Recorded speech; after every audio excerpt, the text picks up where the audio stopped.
programa de Enfocados y retomamos la charla que tuvimos la semana pasada porque el conflicto con los autoconvocados de salud, como bien sabés, sigue a la orden del día. Estamos nuevamente con Rocío Schering, que nos acompaña hoy. Rocío, muchas gracias por acompañarnos de vuelta. Gracias a ustedes por el espacio nuevamente. No, bueno, a ver, en rigor de verdad, las cuentas claras sobre la mesa. Hemos tratado de citar a todas las partes del conflicto aquí en esta mesa para poder hablar, para poder entender. No hemos tenido ninguna respuesta ni por parte de los organismos oficiales, ni por parte de otros gremios. Están los autoconvocados, que son los únicos que de momento han querido estar aquí hablando con nosotros. Así que la pregunta del millón es, ¿por qué no se llega a un arreglo después de más de 11 días? ¿Ya llevan 10 días? En la ruta llevamos 7 días. 7 en la ruta, y de conflicto, pero el reclamo ya lleva bastante más. Más de 40 días. Bien. Sí. ¿Y qué es lo que pasa, Rocío? La verdad es que no podemos entender tampoco nosotros. La realidad es que en estos días que hemos tenido de negociación, porque nos citaron al Ministerio Público Fiscal, el doctor Jerez, o el fiscal Jerez, perdón, nos citaron para tener una mesa de diálogo con las partes del gobierno y lo único que han hecho es dilatar la situación. En ningún momento hablan de algún aumento en específico, no tienen números, no tienen cifras. Se fueron el domingo con una tarea para venir con su equipo para trabajar una cifra y al día siguiente no vinieron. Lo único que están pidiendo es la flexibilización de las medidas, nosotros lo hicimos, pero no sabemos qué pasa, vos las ves a las ministras ahí y son tan herméticas como que no les llega lo que nosotros le transmitimos y la necesidad de los trabajadores. No entendemos, no sé si es una definición política o no sé, en algún momento les preguntamos si ellas no podían solucionar el conflicto, que llamen a alguien que sí lo pueda solucionar, porque necesitamos que este conflicto se resuelva. Hace 7 días que están los trabajadores de salud. Imagínate todo el conjunto de los trabajadores de salud, desde los enfermeros, camilleros, técnicos en laboratorio, médicos, odontólogos, trabajadores sociales, todo en su conjunto durmiendo en las rutas. Sí, hay una parte que yo acá, digamos, esto lo digo desde mi punto de vista porque no he hablado específicamente con nadie del gobierno que me diga esto, ¿no? Esto es lo que entiendo yo como ciudadano y pienso, si yo soy gobierno y yo voy a una paritaria con todos los gremios y arreglo con los gremios los porcentajes, después no puedo rearreglar con un grupo de autoconvocados de trabajadores porque en orden de prioridades primero está el gremio y para eso tenemos sindicato en Argentina, si no cambiemos la forma de organizarnos, eliminemos los sindicatos que evidentemente no están respondiendo y nunca supieron responder bien a las demandas de muchos trabajadores y arreglémoslo de otra manera, ¿no? Digo, eso es lo que yo puedo pensar si me pongo un poco en verlo de la forma más objetiva, a ver, ¿por qué el gobierno no arregla? Ahora, la pregunta que me sigue dando vuelta, ¿qué pasa con el sindicato? ¿Qué pasa con las cabezas de ATE y de UPCN que acá no están apareciendo por ningún lado? Y ellos desconocen, ellos realmente desconocen a los trabajadores. Para ellos, nosotros, los trabajadores de salud autoconvocados, somos un grupo minoritario, cuando en realidad somos la mayor cantidad de trabajadores de salud de la provincia los que nos estamos movilizando. Hasta en Las Coloradas, Las Ovejas, compañeros que antes no estaban participando, que no se movilizaban por sus derechos, lo están haciendo porque se vieron vulnerados con este acuerdo que firmaron los sindicatos. Y la verdad es que nosotros creemos en el sindicato porque es la herramienta de los trabajadores para defendernos. Pero en estos momentos no están respondiendo, no están a la altura de las circunstancias. Ellos realmente entregaron a los trabajadores y sobre todo a los trabajadores de salud. Y para mi entender, lo hicieron porque no vivieron lo que nosotros pasamos. Ellos no estuvieron en los hospitales. Ellos no te pueden decir cómo es atender a un paciente con COVID, la complejidad y lo que te lleva después, porque hay un montón de compañeros que están con secuelas psicológicas y de eso nadie habla.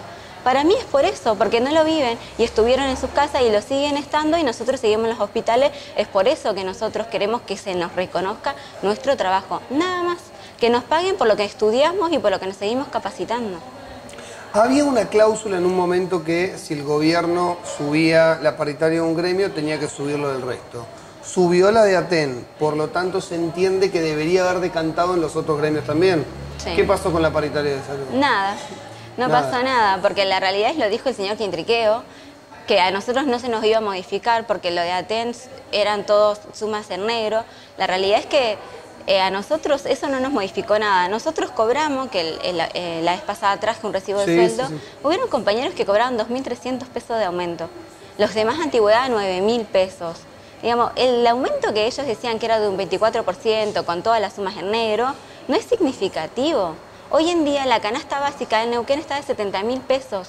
¿Sabés cuánto cobra una persona de gestión de paciente? 40.000 pesos.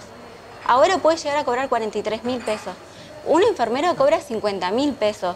Para cobrar más de 70.000 pesos tenés que hacer 7 recargos al mes, que significa trabajar 3 veces 16 horas en la semana. Encima en la complejidad, digamos, con el contexto que estamos en pandemia, porque la pandemia no terminó.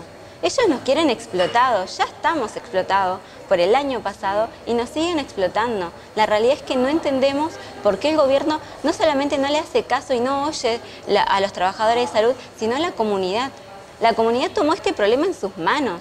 Las marchas que han sido masivas, los caravanazos, es que se movilizan ellos para defender a los trabajadores de salud y defender la salud pública. La verdad es que no entendemos qué pasa con el gobierno. ¿Y qué pasa con las cabezas del gremio? Digo, ¿en algún momento se ha charlado si los dirigentes gremiales, lo voy a decir de esta manera, han hecho algún otro arreglo? ¿Tienen algún arreglo interno dentro del sindicato? A ver, hoy Quintrequeo estuvo rompiendo antenas de un conocido medio de aquí de la región. Me parece que un acto criminal, hasta donde yo entiendo, ¿no? Por lo menos de ley. Y ellos se manejan así, déjame decirte, porque van, por ejemplo, a los hospitales apretando a los compañeros eventuales, que están en condiciones eventuales, para que se afilien, si no, no pasan a planta permanente. Eso un sindicato no lo puede hacer y ellos lo hacen. Se manejan con total impunidad porque están acostumbrados. La realidad yo no sé qué piensan en su cabeza, porque al señor Quintrequeo no lo conozco, pero la realidad es que se ve y se nota que no piensa en los derechos de los trabajadores y que no piensa en el bienestar de nosotros. Sobre todo los que estuvimos en la pandemia, lo vuelvo a repetir, porque él no visualiza esto, porque no trabajó en un hospital y no va a trabajar en un hospital. Entonces no visualiza lo que nosotros atravesamos. Yo la verdad es que no entiendo lo que ellos piensan, y lo que veo es que dicen que esto es algo político. No es algo político. Acá la única interna es de los trabajadores que estuvimos en los hospitales y ellos que estuvieron en su casa. Esa es la única interna. Y que ellos cobran sueldos que nosotros no lo vamos a cobrar, porque yo para cobrar un sueldo de esos tengo que trabajar 9 recargos al mes. Y no solamente en mi lugar de trabajo, sino en otro trabajo porque no me alcanza. Claro, claro. Rocío, la última pregunta, y te agradezco por supuesto como siempre por estar aquí con nosotros. ¿Qué pasa con las medidas de fuerza? Yo entiendo que la forma que han encontrado es esta, o por lo menos con esta forma el gobierno los ha escuchado, y de última una forma que dijeron, bueno, se afecta a la ruta petrolera. Está bien, hoy en día se está viviendo desabastecimiento en la ciudad de Alto Valle, principalmente por YPF, porque tiene la destilería en Plaza Winkle, que es de donde no pueden salir. El resto de las empresas están trayendo de otros lugares. Ahora, sigue siendo una situación que molesta y complica a la gente. Entiendo que en algún lugar la forma de ustedes es encontrarse con el gobierno, pero también hay una sociedad que, bueno, tiene que seguir traccionando. ¿Qué pasa con estas medidas? ¿Las van a seguir? ¿Las van a reforzar? ¿Están viendo de qué manera, no sé, pueden mutar a otro tipo de medida donde puedan ajustar con el gobierno? ¿En dónde se encuentran? Mira, nosotros fue la única medida que encontramos y que nos dio resultado lastimosamente, porque en realidad no queríamos llegar a esto, fue estar 6 días en la ruta para que el gobierno nos llame a una mesa de diálogo, como ellos le llaman. La realidad es que nosotros entendemos todas las situaciones, pero también la realidad es que nosotros, por ejemplo, que decían que los camioneros no tenían agua, no tenían comida, nosotros le estamos cocinando a ellos, la comunidad de Añelo le está cocinando. Entonces se está tratando de contemplar todas las situaciones. Y nosotros lo sentimos por toda la comunidad que se ve afectada, que no llegan los camiones, pero la realidad es que no nos quedó otra alternativa. Si nosotros hubiésemos seguido con las marchas, como empezamos el 2 de marzo, no estaríamos hoy acá. Estaríamos en abril, a fines de abril, tratando de sentarnos con el gobierno. Y llegamos a este punto porque tuvimos que tomar medidas sumamente fuertes para que ellos nos escuchen. Y lo sentimos porque, pensemos esto, no solamente están los camioneros que están en la ruta varados, sino que están los compañeros, que hay compañeros que llevaron a sus hijos, que hay compañeros que hace más de 7 días que nos ven a sus hijos o a sus familias. Y encima, perdón por decirlo, sí, pero el gobierno lo que nos está haciendo es manipular, porque saca información falsa a los medios cuando dicen que nosotros estamos apiedrando a los camioneros o que nos están reprimiendo. Y ellos no piensan que nosotros tenemos familia, que están preocupados.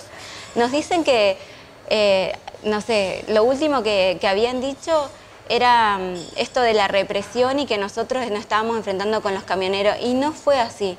Hubieron momentos de tensión, no lo voy a negar, porque hubieron momentos de tensión, pero la realidad es que se pudo solucionar, porque nosotros, hablando con los camioneros, nos dicen no aflojen, sigan así, porque así es la única forma que el gobierno los escuche, y fue así.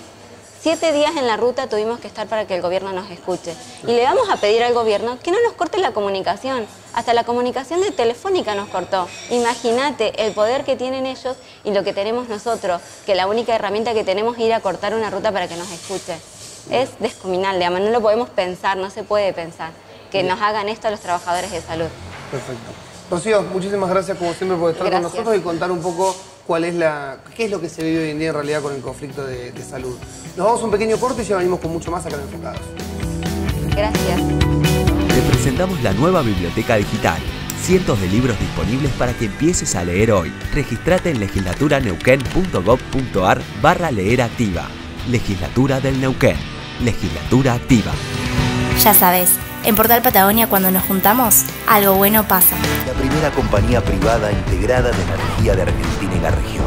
Somos Pan American Energy. Somos Acción. Municipalidad de Neuquén. Neuquén, capital.